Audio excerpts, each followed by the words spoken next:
Alright, hello and welcome to another week of our City of Mist campaign. This is the Reaper Soldiers. I believe we're in week 10, 11, something like that. Tonight we are actually joined by a few new cast members, but we are also rejoined by two of our previous. So, we'll kind of go down the line. We have Spoon, first of all, playing William Harvard. Again, he is our history teacher. We have Phazon playing as Mike Maulman, who is our garbage man. We also have Bloodied playing a new character who I will have her introduce shortly.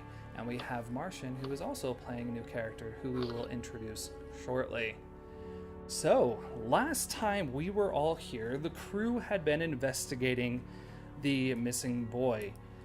I believe they had been in the process of kind of escaping from the Samson home. They were able to regroup, get some information, and decided to head over to Mather Industries, which is a factory in the industrial district. Taking their time, they were basically able to kind of scout out the scene, notice that the factory itself seemed to be like almost all other factories in the area. They made their way to see if there was anything to see and found their way to kind of an alleyway to its side. On the side of the building, they were able to hear voices of two individuals, and after making their way down the alley, they saw that these two individuals looked very similar to the bodyguards that they had faced before, the bodyguards of Shin Lim. There was a bit of a confrontation down in the alley.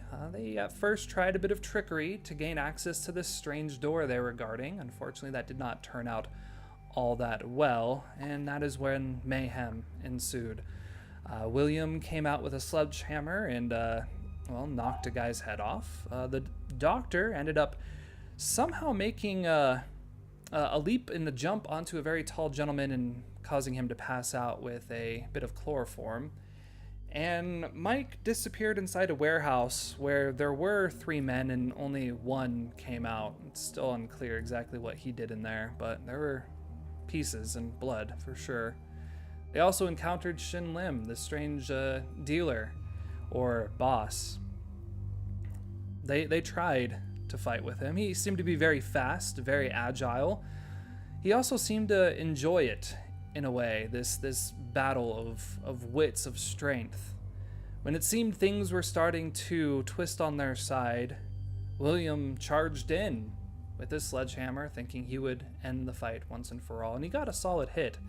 Unfortunately, he knocked him back behind the raging carriage of Timothy, who came crashing into the scene, causing Shin Lim to have a moment to escape. It's unclear where he went. With all the bodyguards down, incapacitated, or tricked to leave, they decided to enter into the side entrance, a small room in the side of the factory. The single door that led down a few cement steps into what could have been some kind of cellar or basement. Didn't seem to have too much. The ground was pretty packed with the dirt, but it was very clear that there were drag marks that led to a metal wall. William headed over to the metal wall and noticed there was a smell coming from it. He grabbed a corner and began to pull, and that's when smoke began to pour from behind this wall into the room, and that is where we start today. But the camera doesn't start there. The camera starts in a part of a city that we haven't actually been before. Sprawling landscapes with massive homes, each one of them with their unique kind of, look to them. Some extremely tall, some wide, some made of marble, some of brick, each unique, yet strange, almost like looking at a skeleton of something that used to be of a Goliath that is no longer there. We follow this along to a very particular home.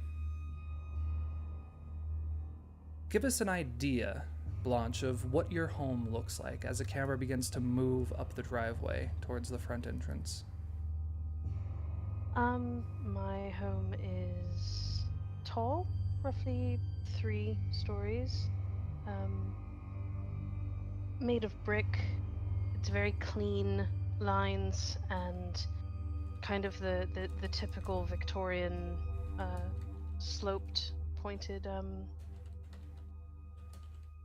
roofs. The landscape is impeccable. It's obvious that that there are probably multiple people who get paid to take care of it, and they get paid probably very well considering the quality of their work.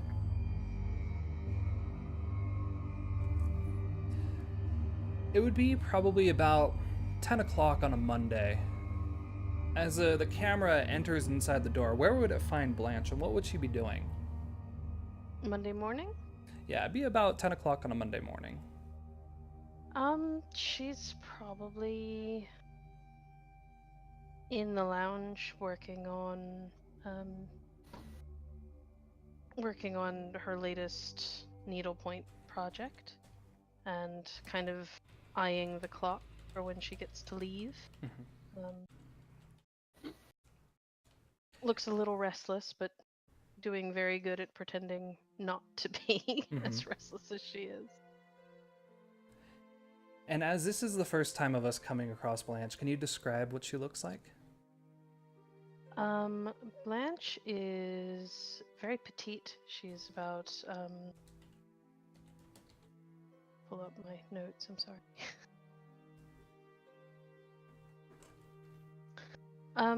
She's about 5 foot, give or take. Very fair skin. She obviously doesn't spend a lot of time in the sun, and if she does, there's usually a parasol involved. Auburn hair, very, very vivid blue eyes, kind of very delicately put together, and wearing very high quality garbs. So it sounds like Blanche is waiting for, you said the time for her to leave. What exactly is her plan for the day? Is she waiting for someone to come to the home, or for permission to end what she's currently doing? I think it's mostly that she's given her position, just up and leaving at random hours of the day isn't always well thought of. So she's making herself busy until she has an excuse to leave the house, which would probably be to go stop in the library, something like that.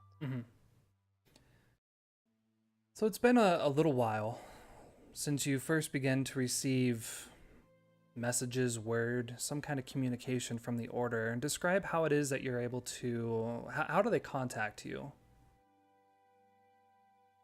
Well, I would assume that there's just simple couriers and messengers. Given her work with the library, it would not be hard to kind of secret notes in along all of that. Quite possibly things tucked into books that she has brought from said library that she wants to read. So the most recent messages would have described the crew and their current situation. Specifically for you, it would have just basically said, we have concerns on if the crew is going to be able to facilitate this rescue and return of the sun without causing as much damage as they have seemingly been doing in the past. It would have told you the story of Hans Bexley, the son of a fairly wealthy family that lives in the gated community. It's possible that if your family was ever into art or anything like that, you may have heard of his father. He is an art dealer in downtown. Hans Bexley went missing about a month ago, and with the investigation, they've been able to determine he was not a very social person. He was very much a loner. He had a very large addiction to opium, and the last time he was seen, he was headed to do a very large deal with someone named Shin Lim. Since that time, there are notes from, it seems to be someone named Frederic, and you can tell that the writing, that this is not a person that is fully aware of exactly who these people are. His terms are very common. Instead of saying so-and-so had a vision, he might write it like someone had a dream. William did not dash with the speed of light. It just seemed that he was able to run faster than others, or something got in the way and obscured his view, so he wasn't able to see how quickly he actually moved. It definitely seems to be the writing of a sleeper. But there are notes in here that specifically reference some kind of beast. He specifically mentions a minotaur that they seem to be facing. He has a lot of questions about what this actually means, but that would have been the last information you had. They would have also provided the address of where they were heading to today, the address of Mathera Industries, and kind of the information surrounding that location. It's a rail-making factory. It's pretty standard. There's no reports of anything strange happening with it. There's again, the address of where it's actually located. So with that kind of information, what we can do is actually a move called a montage. So I'll kind of read through montage. This is basically our downtime move, and it gives you a chance to level up character in quite a few different things. So it says, whenever your character has some downtime, choose one way to spend it. And we have, I believe it's 5 different choices. Yeah. So the first one is give attention to one of your logos.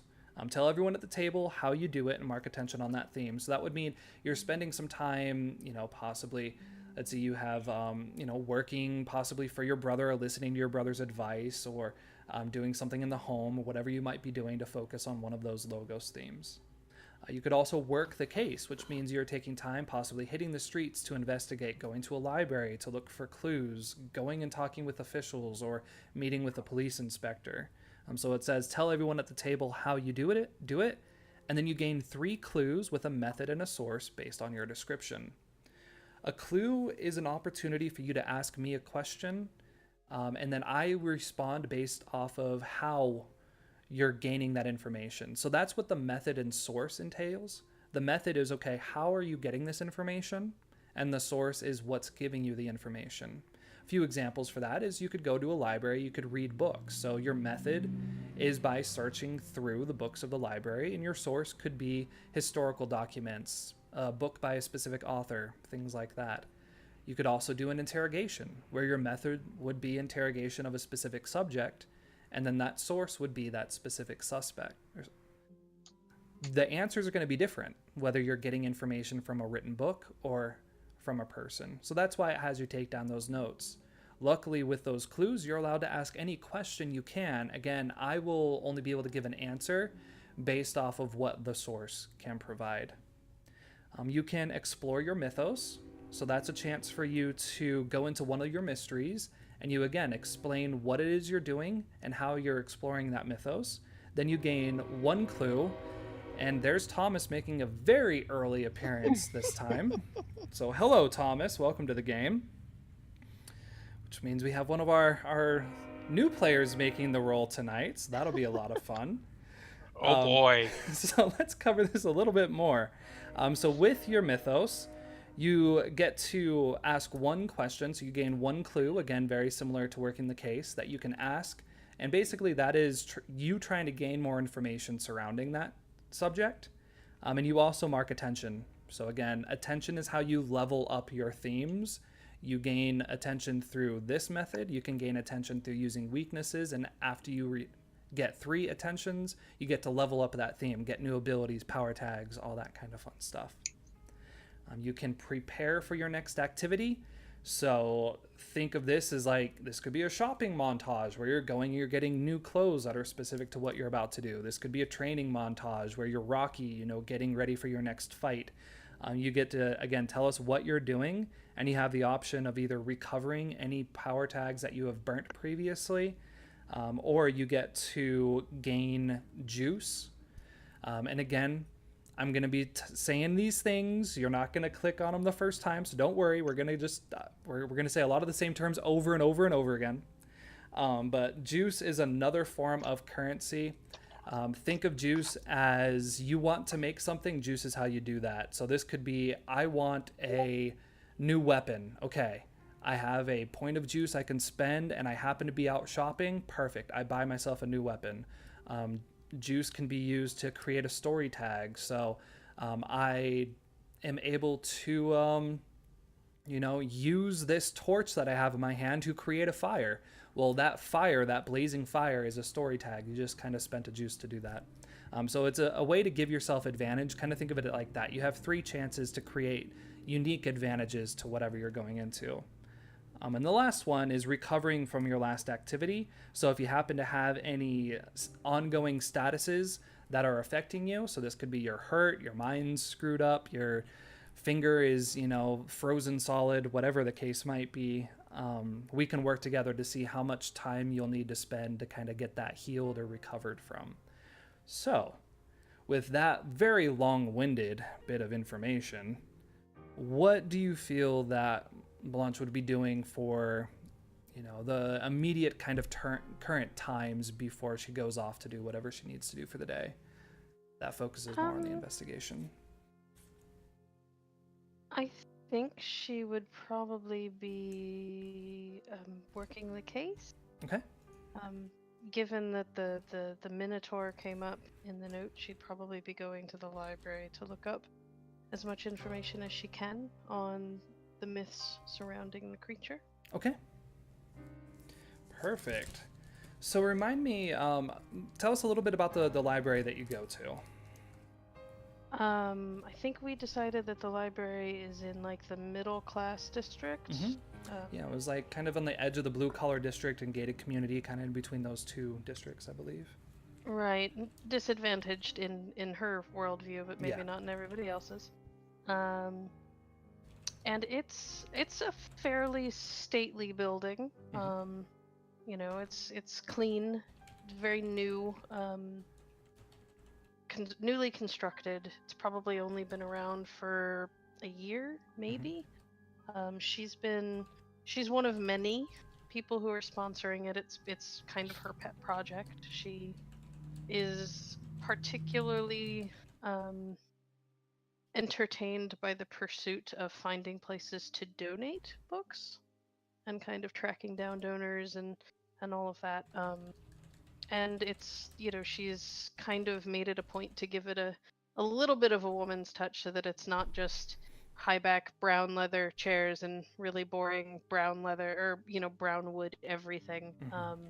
It's not super frilly, but it's a little bit easier on the eyes and less overtly masculine. Mm-hmm. Like lighter colors, maybe a few more windows, brighten up the space, yes. That kind of stuff. Yes. Mm-hmm. Awesome. She's taken it upon herself to kind of mute the overwhelming masculinity that the rest of the mm-hmm. benefactors have put into it. Mm-hmm. Perfect. So when you're working the case, again, it says tell everyone at the table how you prepare or how you do it. So you're going to the library, and then you gain 3 clues with a method and a source. So do you feel like this is more you going to find a book? Or are you finding a specific librarian that might work there that you feel might have more information? Where are you looking for answers? I mean, she'd be looking for books, but I think she'd probably tap a librarian to help her find the book she needs.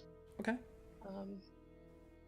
Yeah, so we'll say then, if you want to go to your character sheet, what you can do is click on one of the status tags, and then the little magnifying glass is your location for clue. So what you can do, if with clues, you don't have to ask all of your questions right now. So this is why we have you document, just in case maybe we ask one question, you decide you want to save some for later.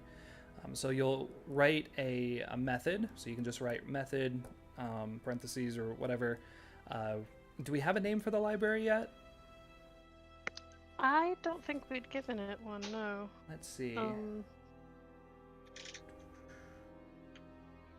Yeah, it doesn't look like it. Do you have a name in mind? I hadn't even considered naming it before. Okay. So well, no. Luckily, I have access to all of my fun little generators here. All right. So, I'm going to say, let's make this into a fun little roll here. What is this? 10? Yeah, roll a d10 for me. 9. Okay, it's called Heritage Library. Well, that works nicely. And now do me another favor. Go ahead and roll me a d30. Okay. Train. Train! Thomas. Ooh, a big 29. number. I think that's the first big Oh, number that's a we've had. lot. That's a lot of text. All right, I'll go ahead and copy Oh, that for Lord. later. That'll be fun. Okay. What have you done to us now? So, with your clues, you have 3. Again, method would be the heritage library, then source would be the books within. So, can you think of any questions you would have that you're looking for now, based off the books that you have access to? We can assume that there's a librarian in there kind of pointing you out to the mythological books, or possibly directly to the Greek section, or whatever you might be looking for. She's looking for how the Minotaurs in the stories might have been defeated. If they were defeated, or if they were simply outsmarted, that kind of thing. Okay. Weakness is what she's looking for. Yeah, I think so. The books you find definitely touch on the Greek element. So there's the rumor of the great warrior. For a very long time, the Minotaur existed, and the people of the city that lived above its labyrinth could only basically offer it sacrifices. 14 individuals every year that they would sacrifice to keep the beast at bay. That it wasn't until a great warrior was able to find his way in. He suffered great wounds, but was able to slay the beast after so many had tried and failed. Specifically, he had to use a large amount of trickery. As the labyrinth was the home of the beast, it was very difficult for anyone to sneak up upon it. So he ended up having to use a distraction, one of the sacrifices that was in there, basically causing one to flee down a hallway, using the opportunity while the beast chased after this helpless person to sneak up behind it, jump on its back, and remove its head. Okay.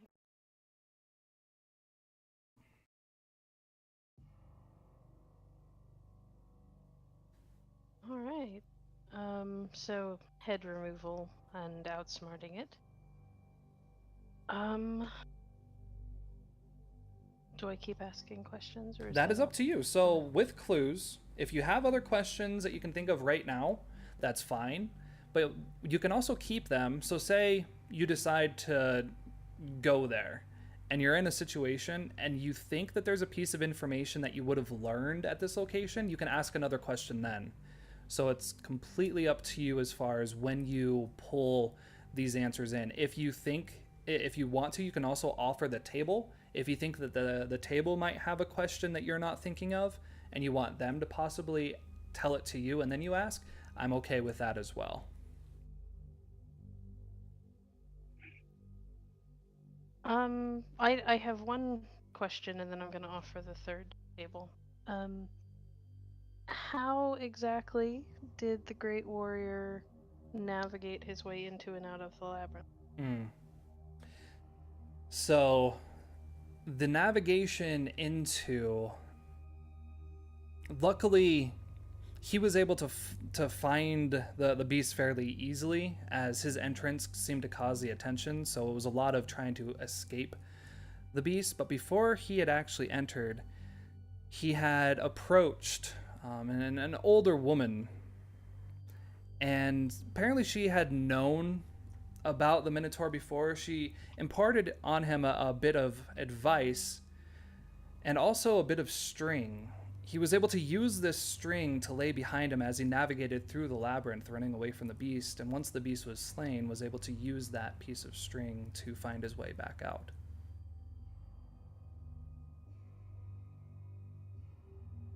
Okay.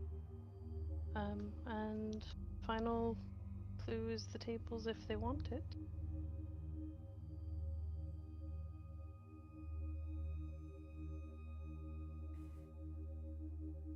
I'm terrible at questions. I'd probably save it for later, unless Okay. Miss has one. I don't have any yet. Yeah. I'm still learning, but I don't have any yet, so No I'd worries. say save it. So yeah, let's go ahead and save it for now.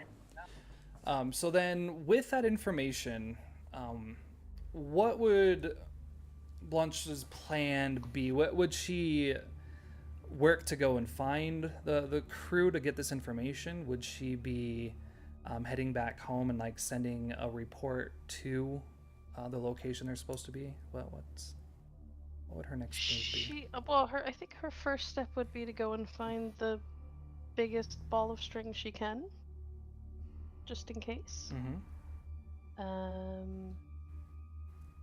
And then she'd probably head to the location where they are. Okay. So, in order to give yourself advance, we're going to use another move.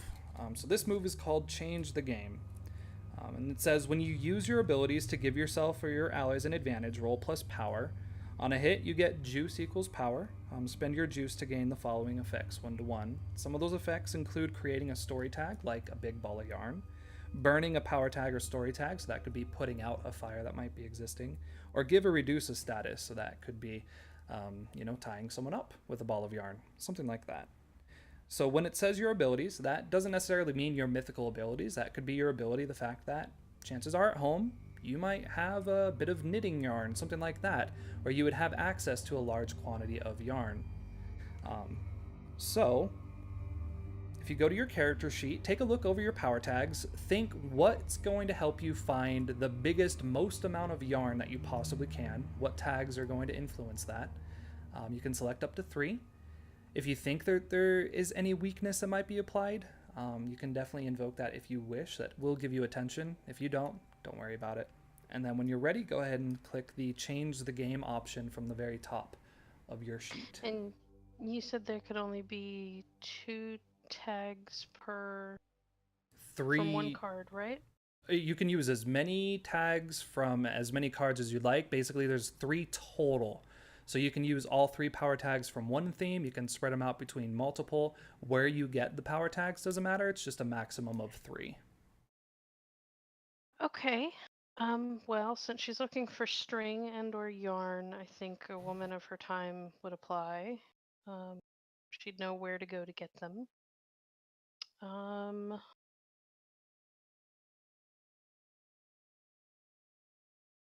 She could probably get at least some of it from the manor, so...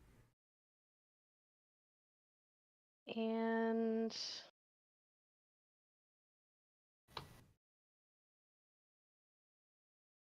I think to get the amount that she's going to want, it would probably require thinking a little bit outside the box, so patience and cunning.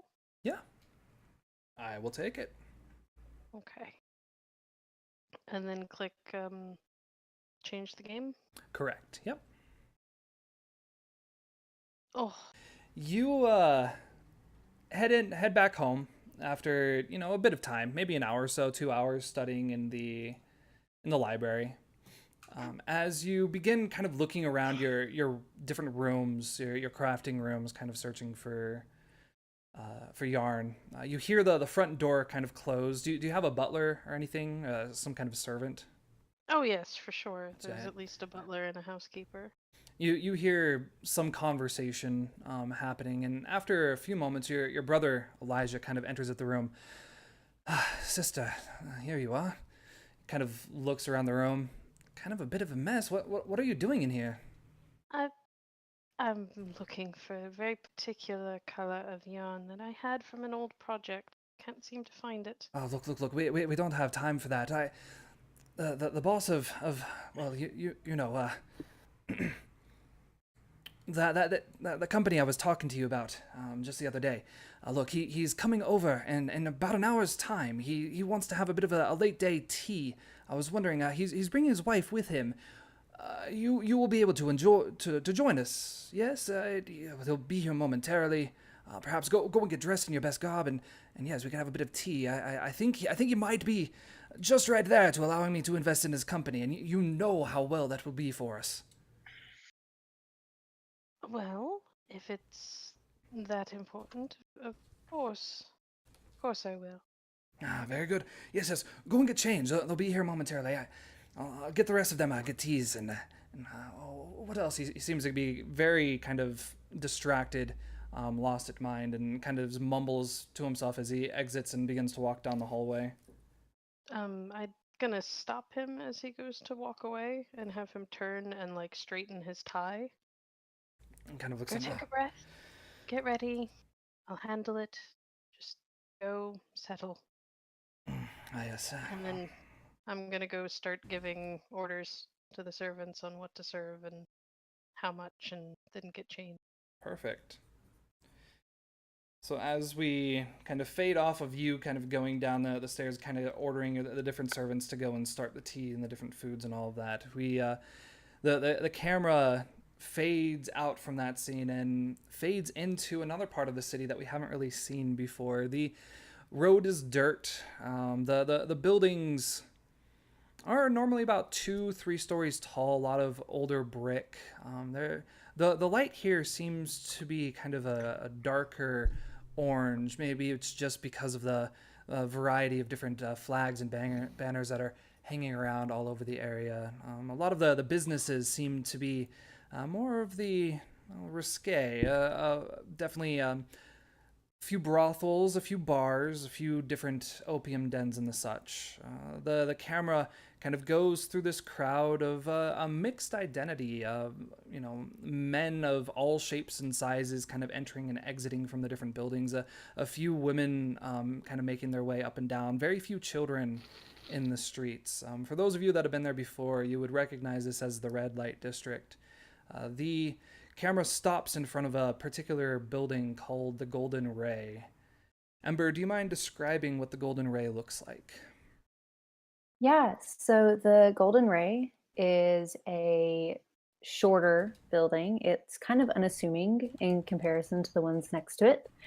It's a darker brick that has a bright banner in one of the front windows that has its name on it and has a little bit of smoke hinting on the edges just to tell people what it is. And there's always a light coming from inside. It usually gets dimmer as the night goes on. The candlelight gets a little bit dimmer, but there's always people coming in and out. There's always someone standing out front, and there's always like laughter or like the distant sounds of music coming from within.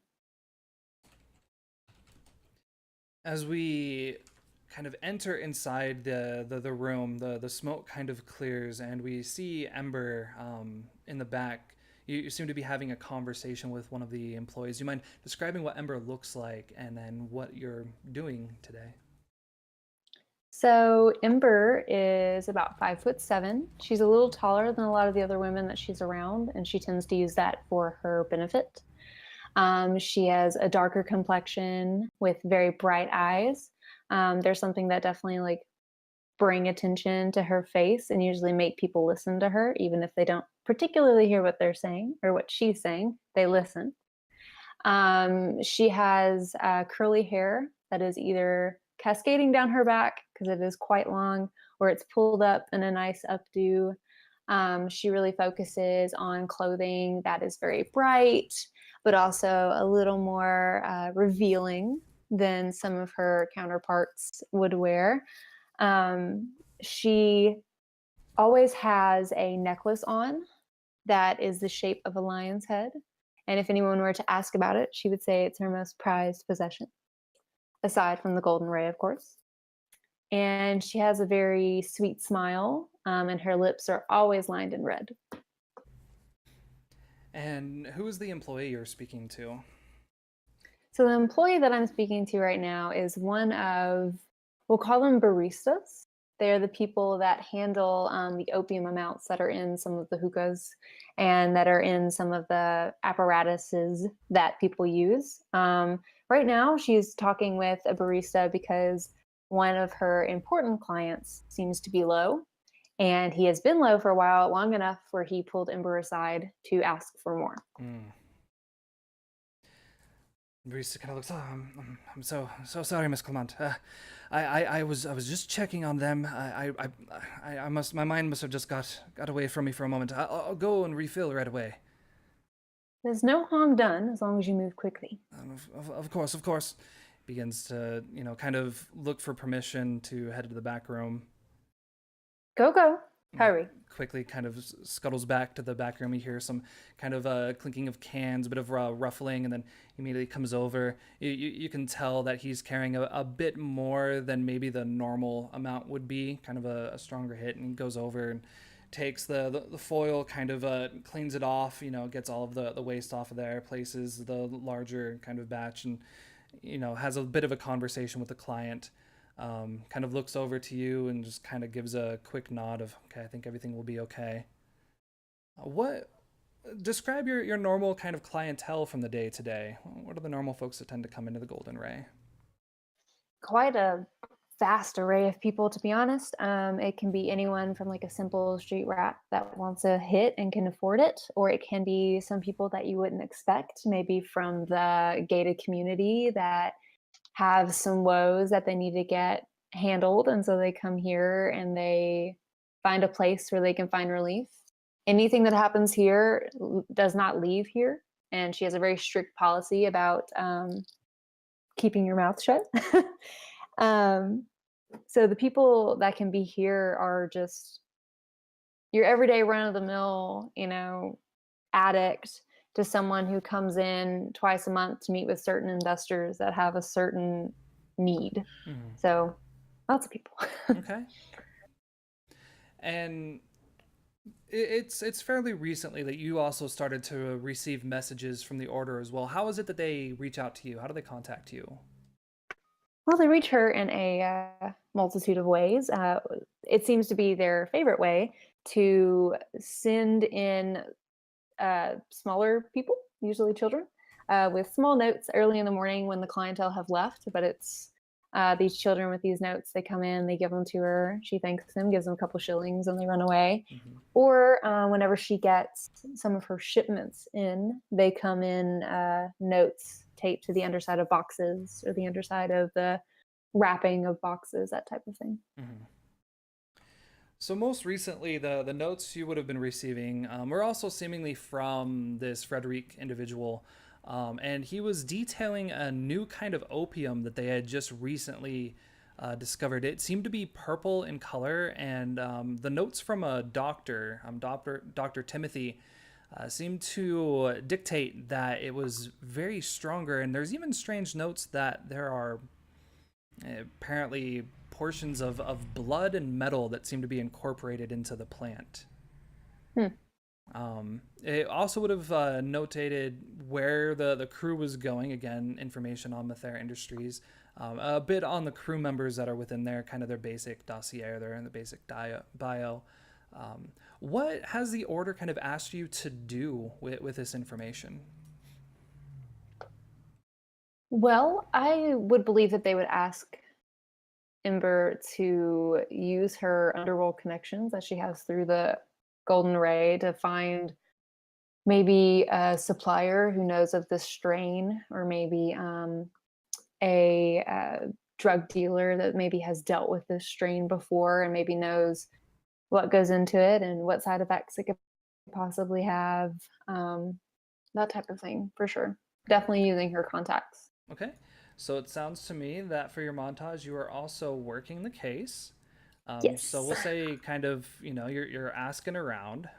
So go ahead and for your method, again, conversation, source, your underworld contacts.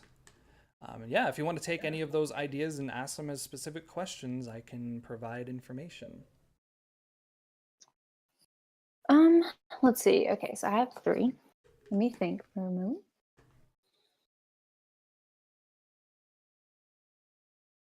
For my first question, I want to ask what potential strange side effects come with using this strain? Because, of course, opium has some weird side effects, but have there been anyone that's witnessed very strange side effects? So, a few things kind of come back. First of all, the information that you receive doesn't seem to be from anyone in particular that has ever supplied it. However, a few of the dealers have mentioned individuals that are asking for this new strain, this purple drug. And from what they can tell, these people seem to age like rapidly. They may have been their normal kind of a customer, and as soon as they seemed to start taking this drug, it seemed to again make them very age kind of rapidly. They also seem to be hyper addicted, to the point that there's actually been a few fights that have broken out, violence that have broken out because the dealers just didn't have the drug, and so these druggies seem to be very upset about that. I think you may have also heard of an individual. Yeah, I think from some of the dock workers that, or at least the dealers that that kind of work in the dock. They mention one of these individuals. They call him Tough. It might be a nickname, but he was kind of an older man that was a known user, and he had actually started to ask for this drug. And when he was told no, he disappeared for a while. When he was found again, he was actually living underneath the docks of the harbor, and he didn't seem to be himself anymore. He talked of strange things in the smoke, of great beasts chasing after him. He seemed to be quite loony. Okay, interesting. Let's see. For my second question, I want to ask my sources if, let's see. So you said that no one has dealt it necessarily, but they've heard of people asking for it. Yeah, none of the dealers that you've spoken to have actually had the drug themselves. They've only heard from those that have been using it, looking for more. Okay. Well, I think, does anybody else have a question that they'd like to ask on this thread? I have an idea for a question. Say, if you want to take it, you can. What region is this new strain from? Is it Mediterranean, Asia, Southeast Asia? So part of the notes that Ember would have received would have documented this strange dream or vision that one of the crew members, his name's Calvin, had. He claims to have seen these flowers growing from the eye sockets of bodies laid within a deep, dark metal place. And that by nature, these flowers do not seem to be a natural occurrence. Yum. Okay. Well, that's horrific. Okay. So let's see. Does that count as a question? No, that would have been information you just had. Okay. Let's see then.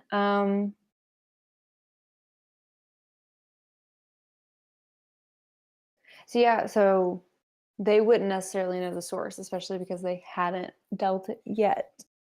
No, it does.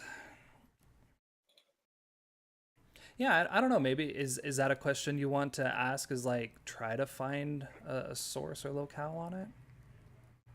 Yeah, like if maybe one of the dealers can't get their hands on it, but maybe if they know where it might be, like to see if they know where it might be.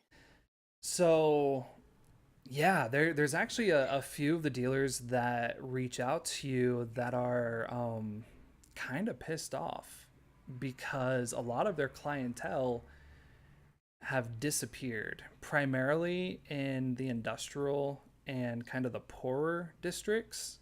There's been a lot of like dock workers, factory workers, a lot of kind of working men that have disappeared. Getting close to probably, if they had to guess, 60, 70 different reports of men that were there once. And they even remember going to their home, and the wives have no idea where these men went.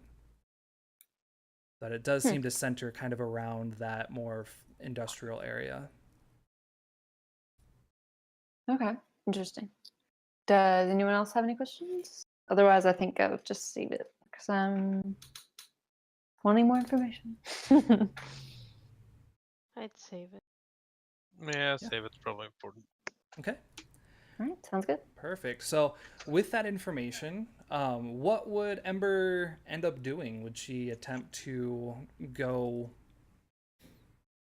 Yeah, I guess you have a few different places you could go. What would Ember be wanting to do with the rest of her day? Is the crew getting together this day, or? So you would know that they were heading to Mather Industries today. So probably about the time we're seeing you is, again, early, kind of mid-morning, early afternoon, something like that. So from your understanding, chances are they would already probably have been there or heading there. Okay, well, I think she is never one to ignore action. So she would go upstairs and take off her, I guess, her presentable wear, what she wears when she sees important clients or important customers. And she's going to go and don a little more comfortable clothing that's more able to be sacrificed if it were to be burnt. Okay. And she is going to, after she changes, find her way to the industrial side. Okay. Perfect. Yeah, it's not too difficult for you to travel around. You probably at least know the area, know the different districts. There are a few different ways of getting there. Does Ember travel primarily by train? Does she, hire different, cabs or horse-drawn carriages to roam around? Or do you, try to find your way to a boat that kind of takes you towards that part of the city? I think in this situation, she'd probably hire a carriage. Okay. Yeah, like a low rate taxi. I think primarily a lot of these are kind of used for those that are a bit too intoxicated to be able to travel themselves. So there's quite a few in the red light district, but I think there might be one in particular, someone that you use often that just kind of sees you come out and offers to take you over there. So as you're traveling, let's head on over to the side entrance now as we kind of refocus into the current time. William, you have your hands up on the side of this little bit of metal siding, and you're beginning to pull it away, and that's when you and Mike, you're in the room as well. You kind of hear a rushing of footsteps as Calvin begins just running down the road. The doctor Timothy kind of looks at you and says, "I don't think I trust that man very much," and begins chasing after him. And the two just go running out of the street. As you turn back around, you notice that this smoke is beginning to waft out of the room and beginning to start to fill the side entrance. It smells a bit sweet, almost like incense, but there's kind of a metallic aftertaste to it, which seems a bit strange. Well, you're not going to run too, are you, Mike? Mike pulls a handkerchief out of his pocket and wraps it around his nose and mouth, tying it tight behind his head. William, as you begin to pull a bit more, the kind of opening the gap in the wall, you see a little bit of a latch. It seems to be on the inside. You're able to reach your hand in there and kind of click it, beginning to slide this large portion of the wall. As you do, almost like a dam breaking, the smoke begins to, again, fill up the room. But looking inside, kind of look one way, look to another, you see that there's long hallways of twisted metal that seems to jut out in different directions, ending in twists and turns. Hanging on the wall, there's a variety of small, they look like clay lanterns with an orange glow coming from the base and some kind of small liquid basin on the top. And from all of them, smoke just seems to be dripping almost like water off into it. You're only able to see maybe about 5-6 feet down either way because the smoke is just so thick in this room. As you're both kind of standing there, it begins to almost rise up your body, and you begin to almost find it a bit hard to breathe. It doesn't feel welcoming. It feels almost choking. What do you both want to do?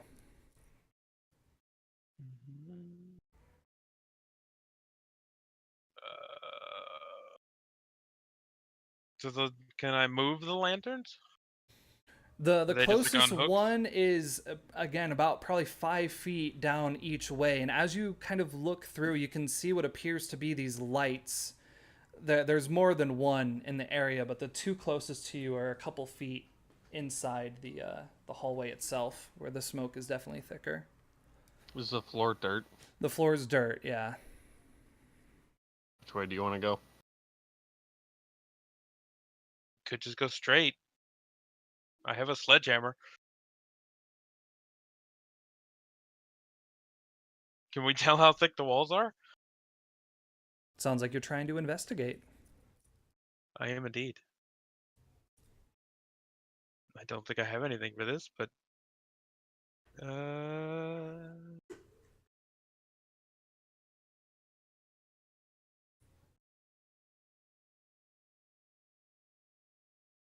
no, I don't think I have any tags for this, so I'm just gonna do it straight and investigate roll.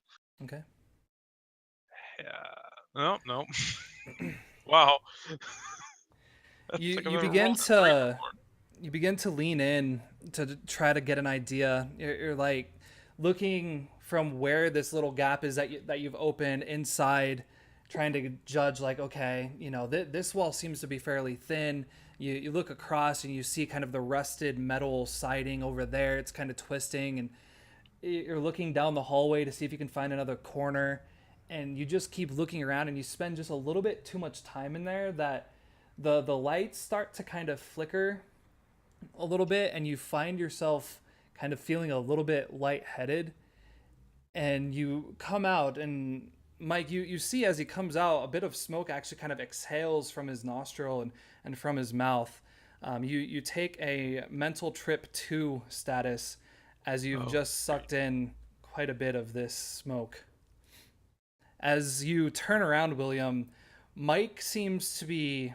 It almost looks like someone's painted him onto the wall, and he's almost like one-dimensional. He no longer has like his large size, kind of full round thing. You're kind of seeing him almost like a pictogram up against the wall. Mike, you see William, his eyes are supremely dilated, like almost a sign of coins, just very wide. His mouth seems to be kind of agape, and he's just staring at you. What trickery is this? How did you do that?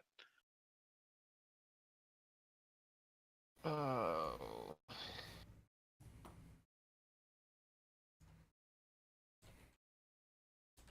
I'm gonna take him and kind of lead him out into the fresh air and see if we can get it cleared up any quicker. Mm-hmm. Well, I mean, as fresh as the industrial district gets. So you bring him outside. The sun is still, it's about, again, 5 at this point. The sun's still pretty high up in the sky. William, as you come out, you look up, and all the clouds that are above you almost appear to form into hands and begin reaching down to you.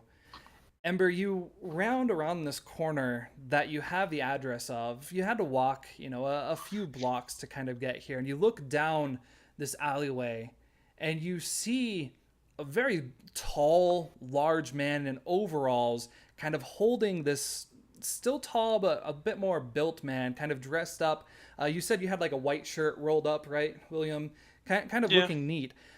This other individual is just staring up into the sky with this like weird, goofy grin on his mouth.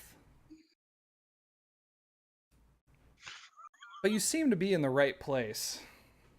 It's at least the address you had. Oh Lord, the clouds are coming for me.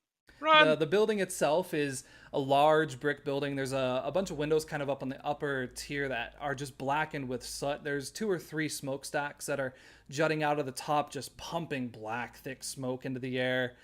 There's 2 doors on the very front of the building, a small kind of more, entrance exit for people, and then a larger one that exits out on the street, kind of a double wide door. And then off down this alley, you can see these 2 individuals, a smaller side entrance, and with closer inspection, you actually see a few bodies that appear to be on the ground around them as well.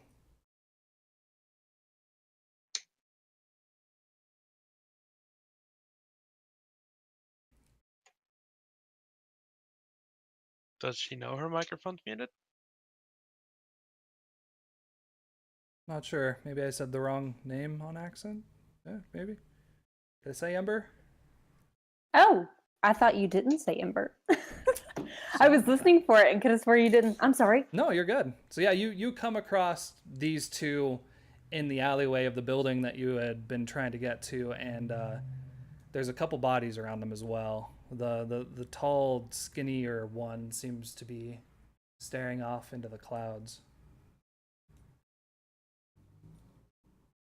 Can I ask what's going on here? The clouds are evil. They're trying to murder me. I'm gonna just kind of drop to my knees. Oh Does he Lord. need to see someone? Is he okay? He's inhaled something that is making him act funny. So this isn't normal behavior. Okay, good. Good. No. That's good news. Are you the ones that the notes have been telling me about? They have the notes notes on us have- now. Shush. I'll pull out my badge and just kind of flash the emblem and put it back away. She's just gonna kind of like nod and look in the door and look back at him and say, "So this is what happens when you inhale that." I'm assuming Or at so. least that's what it seems like.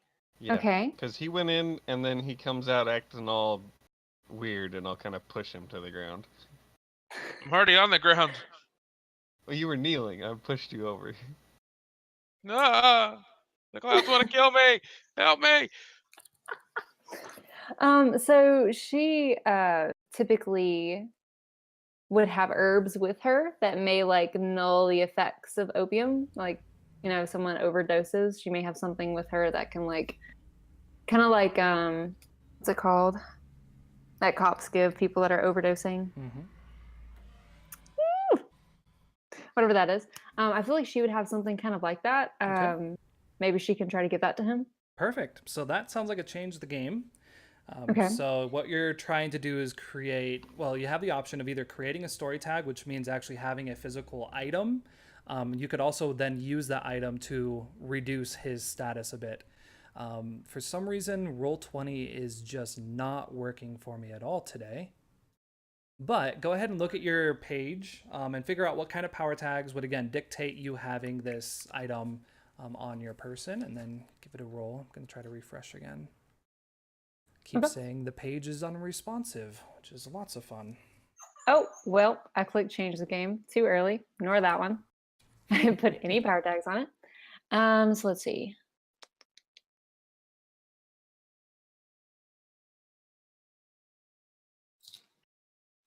I forgot to add names to the list. Here we go. Let's kill that page. Oh, don't murder me, please. The clouds are scary. So I'm thinking that I actually don't have any power tags to help me with this. Okay. Maybe the everyone deserves relief power tag. I would If take she it. believes that she wouldn't keep it for herself. Mm-hmm. Well, yeah, talk through it. Anything that might apply. You can talk through it and see if it would work. Let's see.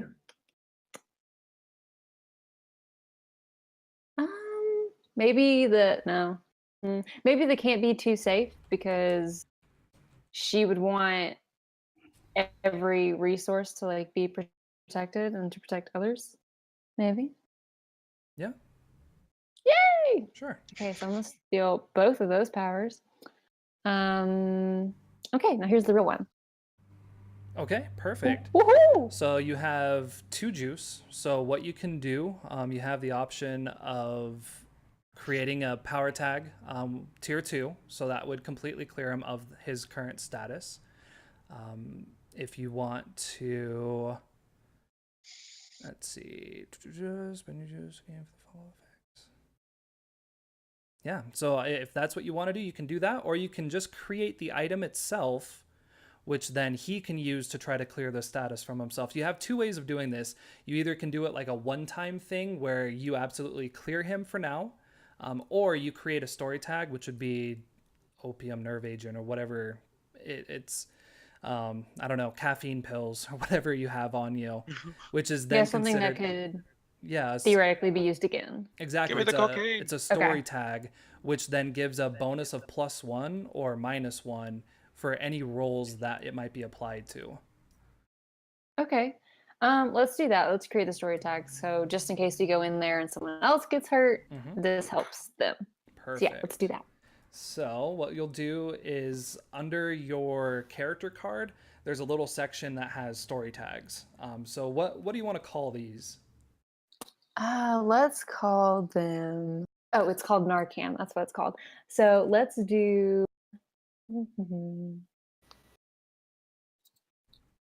Caffeine pills would probably be fine. Let's stick with that one. I'll think up a cool name later. What about Nopium? Nopium. Nopium. That's it. It's officially We Nopium. got some Nopium on the scene. What? Damn you, That's Phazon. awesome. That's awesome. So yeah, you go into your bag for a little bit. You have to ruffle through some things, and then you feel like the round tube of a glass kind of canister, and you kind of shake it, and you feel that familiar kind of clinking sound of small little pills. You pull it out, kind of look at it, and the label still seems to be accurate. But yeah, you definitely seem to have it in your possession. Woohoo! So I am going to hand it to him. How like hysterical are you? So William, you see a shadow kind of approaching you for a moment, and it seems to stand there and just look down upon you, and then it begins to just point its finger at you, almost seeming to beckon, like, you stay on the ground. You can't put figure. It just looks like, blank space. Something is standing above you, just saying, you stay down there. So I'm gonna roll back and forth my back, and oh my god, the statues want to kill me! Oh god. Oh no. He seems to be pretty. Yeah. I'm gonna restrain him. Ah! Okay. Are we just gonna like force feed him a pill? Yeah, just give it to him. Okay. I'm down. Yeah. So she's gonna crouch over his face and put her hand in a stranger's mouth and put the pill in there and close his jaw. Okay. That's That's probably an extremely bad idea. Especially because William, how do you think you would defend yourself if something was moving towards your mouth? Well, I do have sharp, pointy teeth. You do. Oh, good. And a very strong need to feed. So I will ask. I totally forgot. Okay, I will then ask you, William, do you feel like this is more a face danger or going toe to toe? Do you feel like you have enough? Still recognize Mike, right? Like, I mean, I may be crazy, So but I've been now around Mike enough. He still looks like if someone cut out a plastic cardboard cutout of He's him. still and all it's Paper standing, Mario right it's now? He's still very one-dimensional. Oh, then how did I even open his mouth? Oh, geez. No, William is the one you're No, opening I'm his fine. mouth. He I see- sees you as a shadow person, and he sees Mike as a one-dimensional cutout. Oh, He's got you. tripping Okay. balls. He's He is seeing real things. tripping. Okay. Okay. So I'm probably not thinking about actively fighting, Mm-hmm. Okay. but I will defend myself if I have to, so probably face danger. Okay. As you go to open his mouth, and you pull like the chin down, his two canine teeth seem to follow it, and they elongate into very sharp, pointed, very white, pristine teeth. His bottom teeth almost seem to lose their squared shape as well and turn almost sharp, almost razor-like, shark-like as well. But you can definitely try to get the pill in there if you'd like. Oh, she's gonna retract her hands immediately. Mhm. This ain't the way this is gonna work. Mm-hmm. The statue is going to attempt to restrain him, and his friend can put his hand in his mouth. Mhm. Yeah, tradesies. Are you sure you're strong enough for that? I will do my best. I mean, she said she was crouching over your face. I mean, whatever. William. I mean, right now you feel like someone is trying to hold you down, and there is a strange thing like reaching towards you. I'm probably gonna try and sit up and get away and back away. Okay, are you trying to just break free from the grasp? Yeah. This weird Paper Mario version of Mike is creeping me out. Okay. Yeah, Paper Mario seems a little heavy. Are you just restraining him with your strength, Mike? Are you like how are you holding him down? I guess I'll ask. I would have had a hand on each of his shoulders, and then as soon as she retracted, I would have placed like my knee on his forehead and been like reaching. So one knee is going to his forehead, one is going to his right shoulder, and as I'm taking my right hand and grabbing the pill from her, I was gonna put it in his mouth. Okay. Because she pulled back, so clearly she can't. Like, left hand's on his left shoulder, right knee on his right shoulder, and left knee on his head. So because William is a bit more of the fighter and Mike is a little bit more of the pacifist, I'm going to have William roll the go toe-to-toe move to see if he's able to use his strength and animalistic beast powers to get out of restraint. Oh, does that end up with If you have tags, too? any hurt that currently with him, you can definitely spend that. And I'll also say, Ember, if you would like, with these first sessions, you have the option of when you would like to either using a help or hurt point. So these are another form of currency that you can use to either boost someone else's roll by 1 or subtract it by 1 as well. At the end of the session, you'll actually go through and add help and hurt to all of the characters that you played with. But if you would like to just spend it now, since you haven't had that opportunity, you can do that if you wish. It's all over. I think I'm gonna sit out of that one for right now and just see how it plays. Absolutely. All right. Well, William, So, you definitely want to get this weird one-dimensional knee off your face and break free So we're- from. gonna use the strength to carry a bull, Mhm. and ultimate fighter, and indomitable. But we'll also use the weakness tag aggressive behavior. Okay. Because I'm going to be overly aggressive for no reason because I need to be up Mhm. and out of there. I don't need to be trapped. Perfect. So we're gonna do go toe to toe. Yeah. Well, Dude, you realize how big Oh, I no. am. Like, you just don't go nowhere. what is with these rolls? Why am I being screwed over here? What's happening? We are on fire today, guys. Oh, I am right. high and being pinned down by a piece of cardboard. Let's I take a told you, look at Paper William. Mario is heavy. I'm just concerned about like the planar knee that's in your forehead. Careful not to get a paper cut. Should have been more concerned if I had actually gotten up. No, you weren't getting up. So here's I'm like twice your weight. here's what happens. You go like to just use as much strength to get up and out of there, but as you go, you feel a horrible pain in your back. And I'm actually gonna have you burn the strength to carry a bull tag, as like it saps your strength with just this almost burst of pain that goes shooting up your back, and you just kind of fall back a bit limp, with your breath kind of weighing heavy on your chest. This is it. This is how the clouds kill me. So as we Lord. fade from the chaos of this scene, we enter onto a dining room. There's a few servants that are in the process of placing, kind of one of those small little fingered sandwiches, kind of trees. There's a bit of fresh fruit laid out in a nicely kind of nice, beautiful Victorian kind of platter. Everyone seems to be going around setting different placemats, and there's the tea glasses, the little cups of sugar. And you can hear like the small whistling of tea kettles in the kitchen.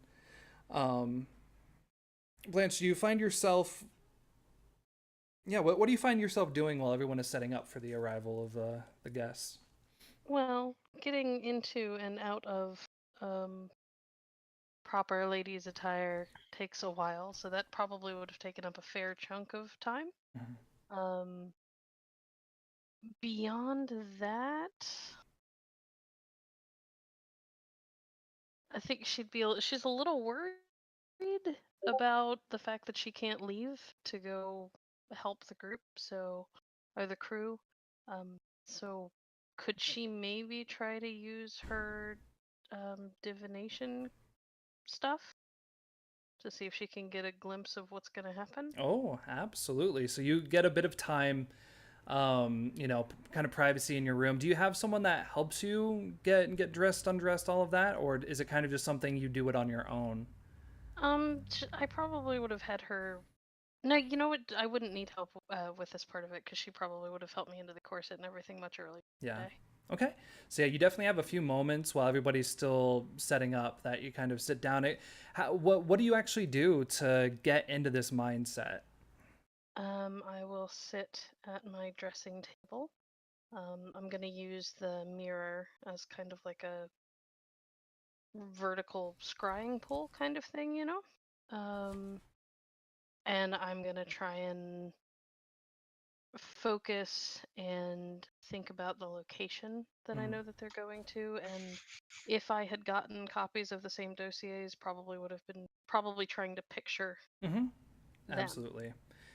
Yeah, you would definitely have the full description of all the crew members as the order would have them listed. So age, description, their identification card, all that kind of stuff.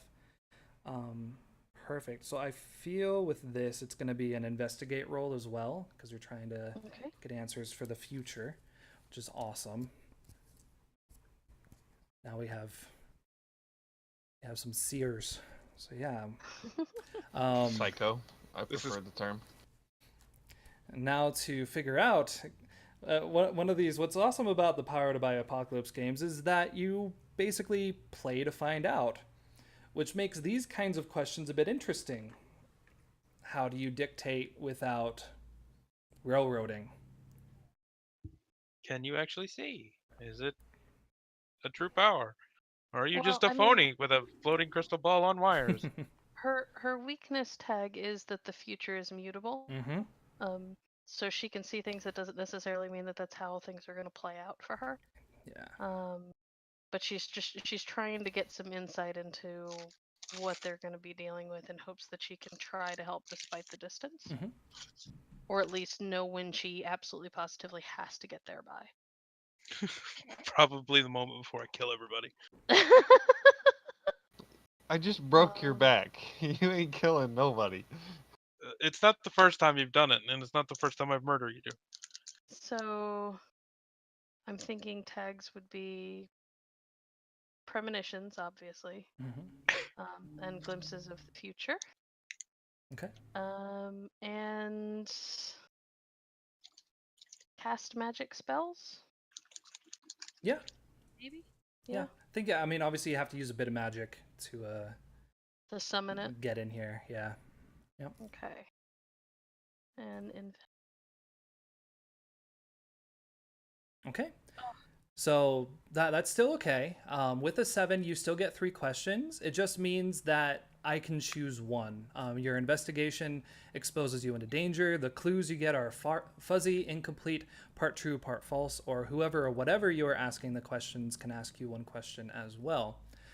So I am actually going to use that one. I have a question for you. Before you actually see the crew, the location, you have a glimpse of something you've been seeing for a while now, a glimpse of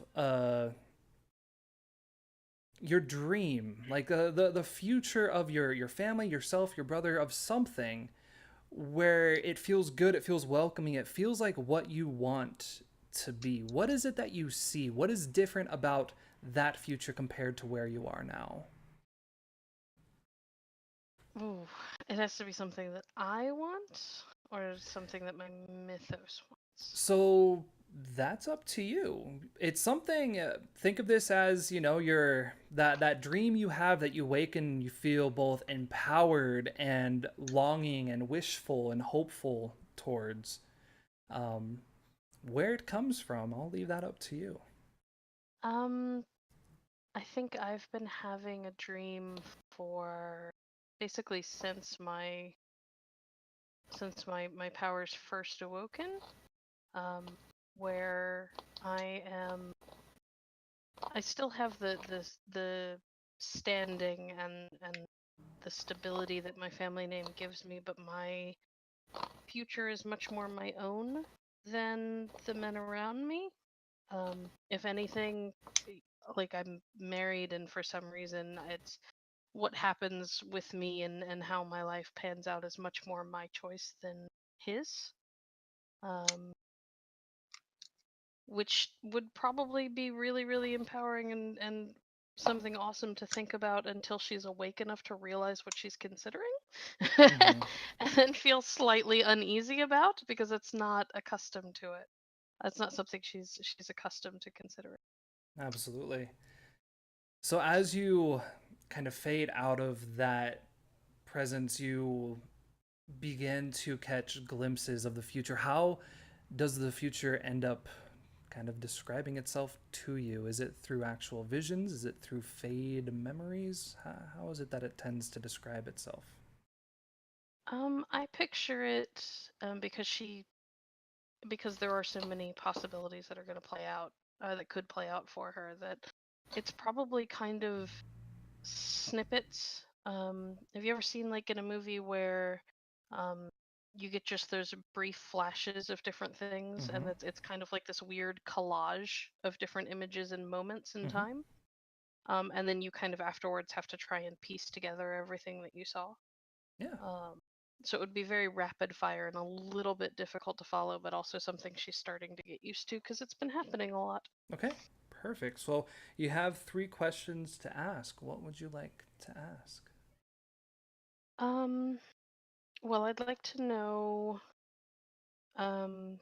where they currently are, like a more precise location than just the address. Okay.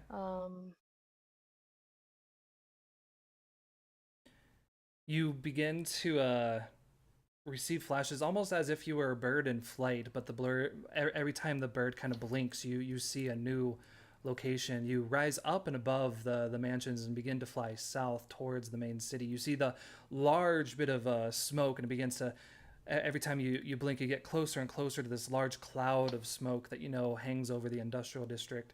You blink again, and now you're diving through the smoke. It's dark, it's choking, it's almost concerning, and eventually you break through down below. You see a massive buildings, almost cookie cutter in size and strength, but they all seem to be all part of one large, big block that are all interlinked in unique ways. It gets closer and closer towards these 2 smokestacks that are jumping out of this brick building, and it flies up and over the building. Just as it's going by, The bird seems to turn its head, and you're able to see Mather Industries on the side, but it goes past the front of the building, and it seems to land on this dirt road. The dirt road itself seems to be completely empty, but it seems to be small, kind of like the alley on the side of the building. And it looks over to its right and sees a very small shack. The door seems to be hanging, and smoke seems to be pouring off of it. With that, the vision seems to go black, and you find yourself again kind of staring back at the mirror. Okay.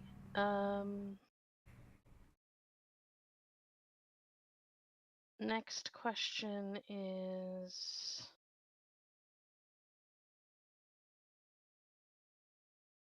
are they in like immediate dire danger? You close your eyes and you begin to have this feeling of movement. It's almost like the feeling you get if you're seasick, where your body is shaking back and forth, your mind seems to be shaking back and forth without your ability. And when you open your eyes, you see the faces of your crew. They all seem to be wide-eyed, their jaws slack, drool dripping down their face. They seem to be breathing, but all around them seems to be smoke, which you seem to be a part of, just dancing back and forth.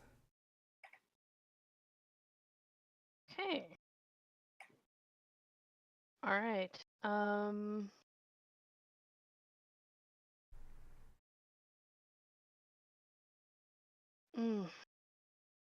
Anyone else have a question?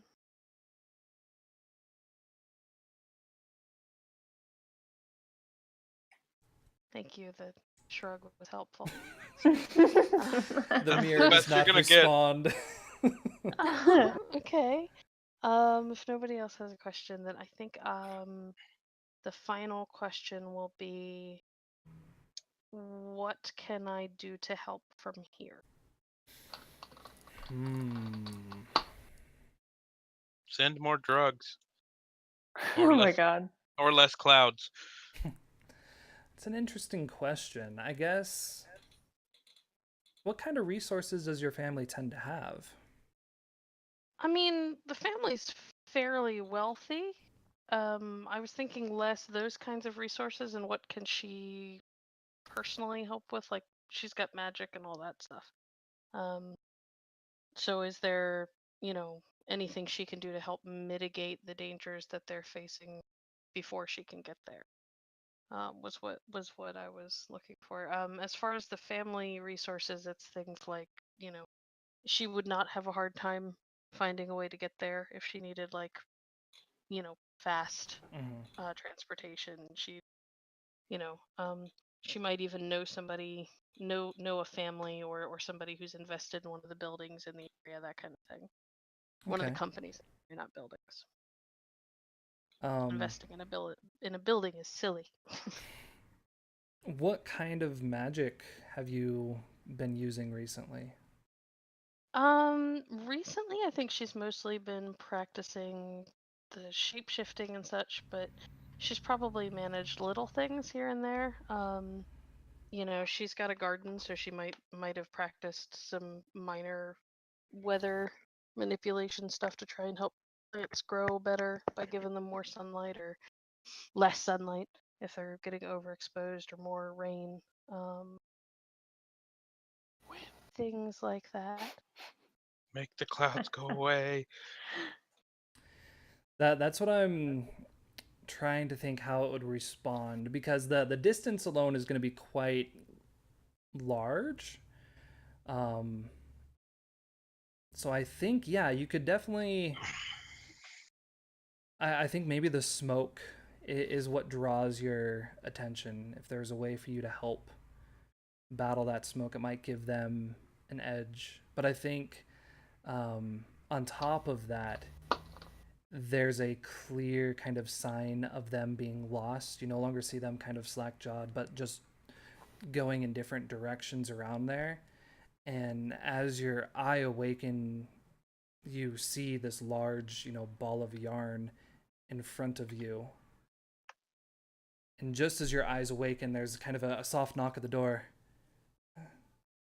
Miss Astor, the guests are about to arrive. Your brother is looking for you. And kind of keep knocking. It seems like they may have been knocking for a bit.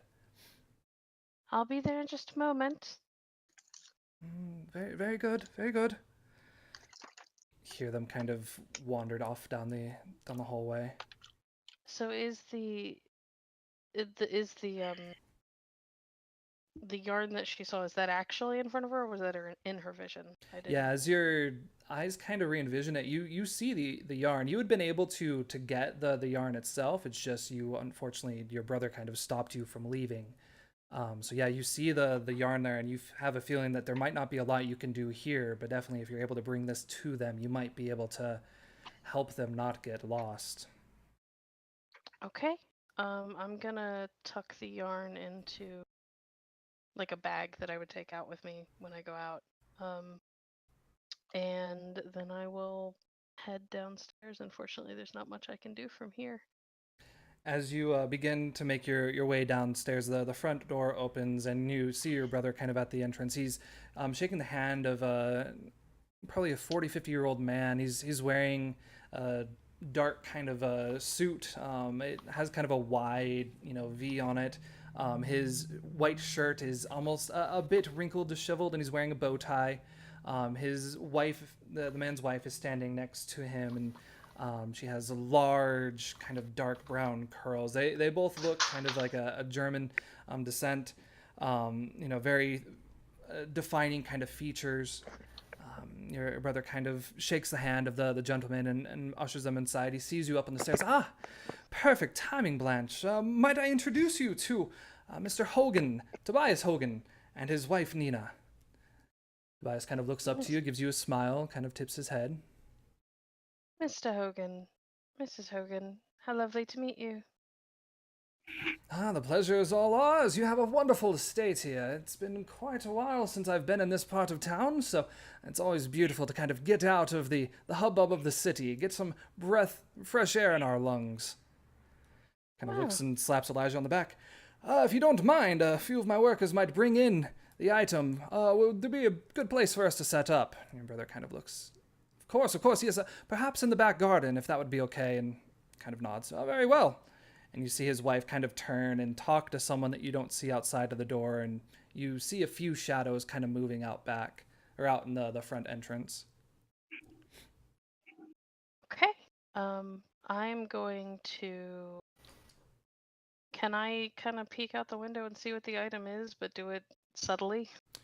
Yeah, so you kind of begin walking down, your stairs, and you look over towards the front entrance. You see a large kind of cart, and in the back, there's this strange box on the back of it. It looks like it's maybe about 3 feet by 2 feet.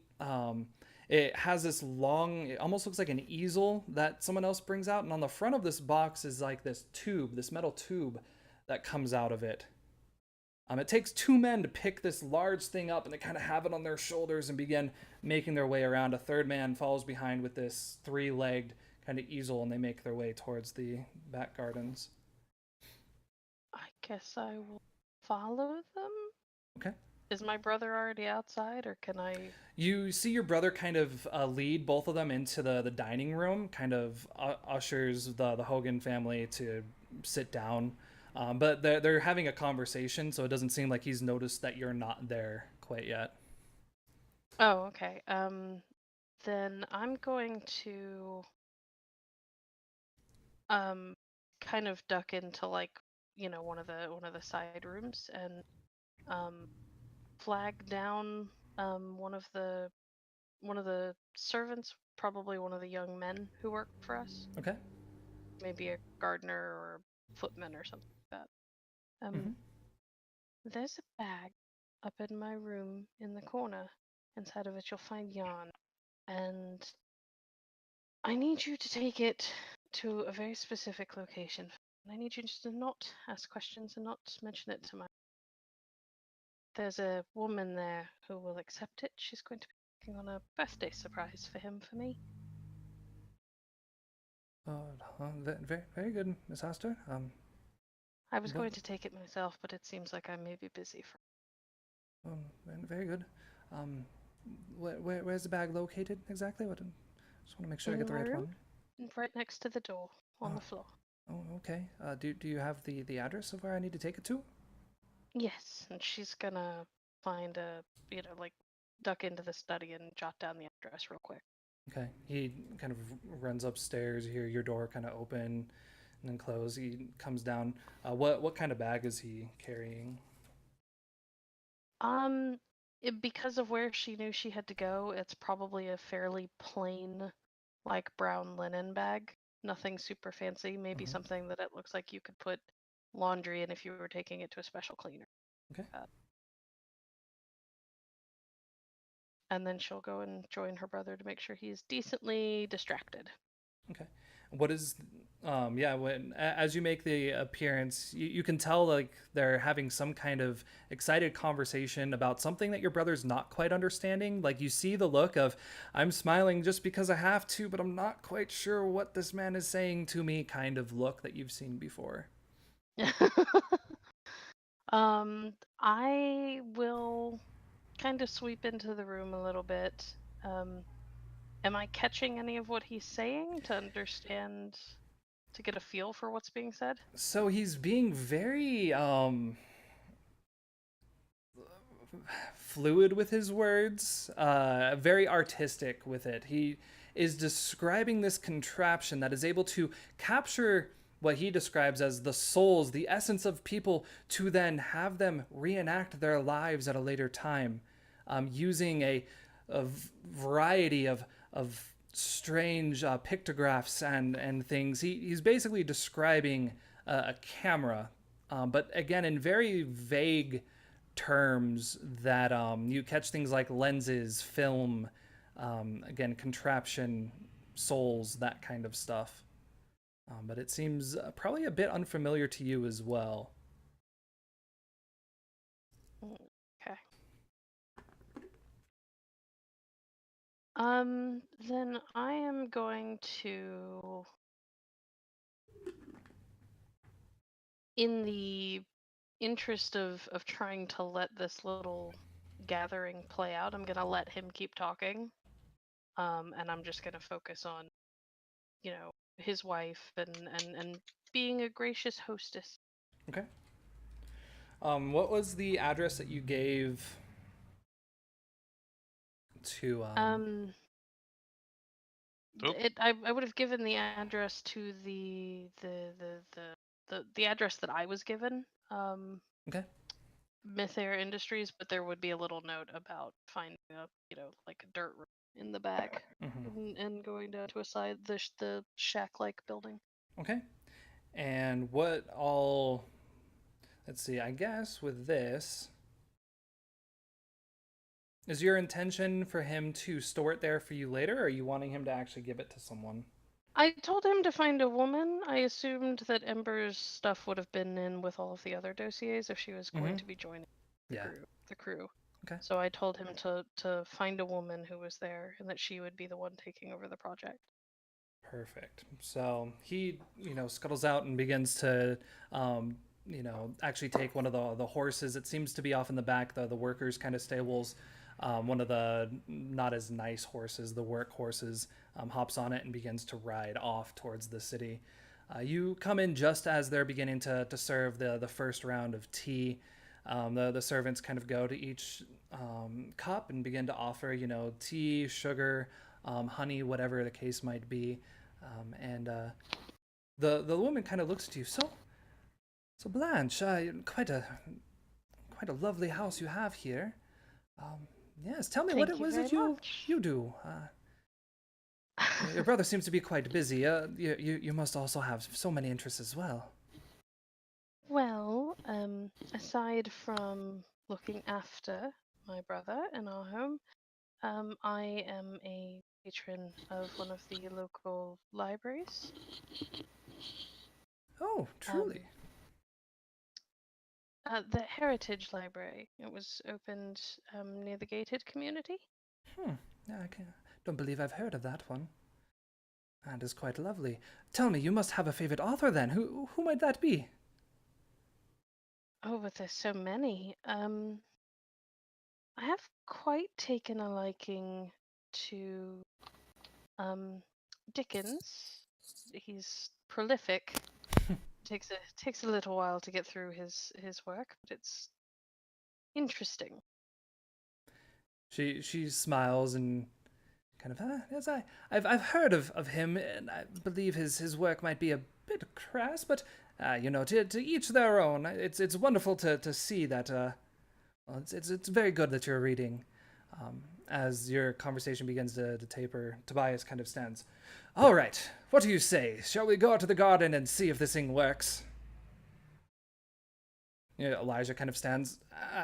Absolutely. You can tell he's still kind of confused about what exactly is about to happen. I will stand along with them, I suppose. So your servants kind of usher everyone with, offering to take their tea and carry it along with them, or, whatever the case. I think Tobias probably carries his with him. I don't know if you actually hand your cup off or if you just leave it. But they offer... She'd probably leave hers, but the servant would be free to bring it with them. She's just too much of a lady to go carrying it around. So they kind of usher you towards these back, glass panel Venetian doors, kind of, beautiful doors, and they open it to this beautiful garden. Describe your garden for us. What makes it unique? Well, should probably start with what makes it much like many gardens. There's lots of rose bushes, English roses to be specific, but she's also got a smattering of flowers that are a little less indigenous. I don't live in England, so I don't know what those would be, but it's very much a bit of a riot of color in places. There's every place is in every plant that you can find is in nearly full bloom, largely because of her ministrations with her magic. And there's a little herb garden off to the side that it's pretty clear she tends as well. It's done in a similar layout as far as the rest of everything goes. It's just slightly more uniform because it's herbs instead of plants. But there's lots of blues and purples and pinks, whites, that kind of thing, on this very lush backdrop of green. Do you have any like fountains, pagodas, statues, anything like that back there? Oh yes, there's definitely fountains and little stone benches and little decorative statuary kind of dotted throughout. And there's little walking paths, and they're made of these very clean white stones that some poor servant probably has to come out and scrub down every so often to keep them that clean. So as you begin to make your way kind of down the walking path, you see Nina every once in a while kind of stop and lean close to a flower, inhaling deeply and kind of just smiling. You can tell the both of them, they probably don't get out of the city a lot, so just the smell alone, the fresh air and all of the floral bouquet is definitely intriguing to them. You kind of look past them to the path and you see the three men you had seen before. They now have set up this contraption. It stands probably about 8 feet tall total. You now see that there's a large kind of metal crank on the side of it, and it seems to be pointing towards one of the fountains that you have. There's one of the men, he has this black sheet that he actually kind of has on his shoulder, and every once in a while kind of lean it up while second man looks like almost a periscope that's built into the back of this contraption. As you begin to get close to it, Tobias kind of turns quickly and begins to walk backwards. All right, well, this is a very exciting day. We've only been able to do a few tests in our factory, but I do believe that outside we have the beautiful sun and you two beautiful people. This will be a wonderful day and break into the history. I know this is a wonderful thing coming, and with your financial stability, I have no doubt we will make this an industry to be beckoned with. Now, Astor family, Elijah, Blanche, would you mind joining my wife and actually standing over here? And it kind of ushers towards the fountain. Blanche will give her brother a look to make sure that it's all right, and then she'll just follow along. He gives you like the little, yeah, join me, but there's a slight concern in his eyes. As he begins to kind of walk past the contraption, he looks towards it, and you notice the worker kind of bends the cloth a little bit as you're walking by to try to hide some of the device. She'll follow. She's kind of given the device an odd look because it's not something she's ever seen before. But Yeah. As you kind of get close to it, Tobias comes over and he kind of leans into the man that had been looking through the periscope, and they have a bit of a conversation. One of them pulls out a little bit of like a hex wrench and begins kind of tightening some things on it. Facing down, it just looks like a large dark oak wooden box, again with this it almost looks like if they had cut off a part of a phonograph, and stuck it to the front of it. You can see a bit of a glint of what appears to be glass as light seems to reflect from it. And Tobias kind of comes out from underneath the cloth and looks at you all. All right. I can't believe this day is finally upon us. Well, simply I ask this. Will you all just do a simple walk around the garden for me? Just a quick walk from left to right. That's all I need. Just about a few seconds of your time. Elijah kind of's like, is that it? Okay, yeah. Well, kind of asks, which way? And Tobias beckons, left to right is just fine. Maybe do a circle. All of that would be just fine. she's gonna let her brother kind of lead the way. She'll just kind of slide her hand into his elbow and let him escort her. He kind of takes it, and you rub your hand kind of up his hand for a moment, and you feel like they're kind of cold. But you grab his arm, and he kind of tightens around it and looks to you. This could be the start of a brand new day, Blanche. A brand new day indeed. All right. Good. Nina. While we're walking, I kind of want to be taking notes of the particular flowers that Nina's interested in. Okay. And then, yeah, I'll do something with that later. So Nina actually comes up and takes your brother from the other side, and you kind of feel him again perk up as well, a bit of confidence, and Tobias kind of ducks behind this black curtain for a bit. He says, "All right, whenever you're ready, begin moving." And the three of you begin to walk. As you make your first few steps, you start to hear something. It sounds like it's winding up, like this click, click, click, click, click, click, click, click, click, and it starts to get faster and faster and faster to the point it almost sounds like, if you've ever been kind of down off the boats, the way that those steamboats begin to start up, that slow kind of churn to faster and faster and faster. And then it starts to just whir and almost starts to purr like a cat, that kind of sound. You hear Tobias start to kind of chuckle as you make your first loop kind of around, and comes out, "Oh, beautiful! Oh, that's fantastic indeed. Oh, that's enough. That's enough. Quickly, we must go inside and view it right now." You can tell he's just kind of ecstatic, almost wanting to sprint back inside. All the workers kind of look panicked for a moment and bring the curtain around, like, okay, start to go to take it off, and the three of you are standing still linked arm in arm as Tobias goes chasing back towards the house. Elijah kind of looks, gives you this shrug, looks at Nina and kind of dips his head. Why don't you escort Miss Hogan inside? I'll be along in just a moment. Kind of says, "Of course, sister. Then we'll see you in there shortly." It takes Nina, and you can tell they have some kind of conversation as they go by. Looks like there's a few daisies that the more kind of yellow and bright white flowers that she seems to be paying attention to mostly. Okay. And then I'm going to kind of pace a little bit behind them. Give them a good 10-15 paces ahead of me, and then I'm gonna flag down one of the maids probably, and point out the specific types of flowers that she really liked, and have a small bouquet put together for her. Perfect. And then I will head inside. So as you head in, one of the you can hear the workers kind of making their way behind you. You make your way inside, and then one of the servants kind of opens both doors to allow them to bring this contraption in.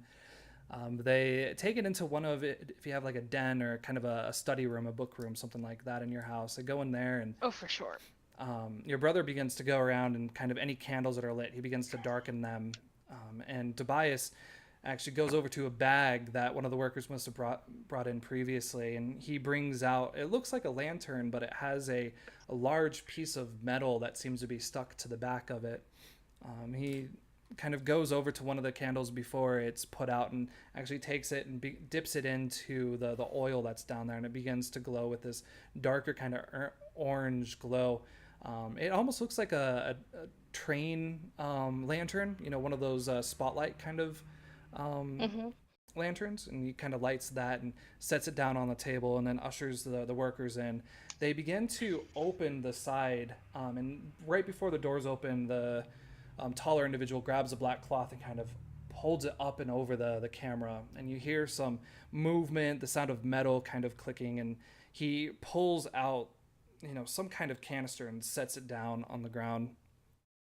He then begins to pull, like you hear the sound of creaking kind of metal and whirring and some weird other sounds, but when he pulls back, there's a round kind of spool of what appears to be thin, almost clear material, only about probably that big, that he has laid down inside kind of the side of the contraption itself.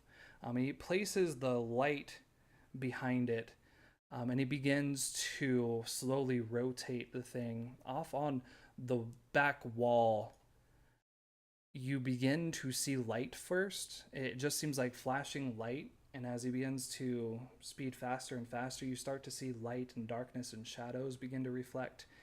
And as it goes faster and faster and faster, you start to see movement, and you see one of the workers kind of tighten something on the front of it, and that movement goes from vague blobs to you, your brother, and Nina walking in black and white on the wall. And with that, we're going to take our first break, and for reference, that is what you see.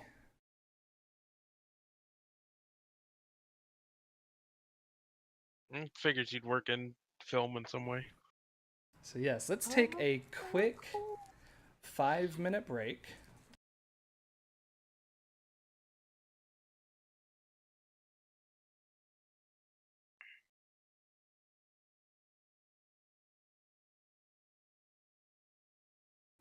BRBs.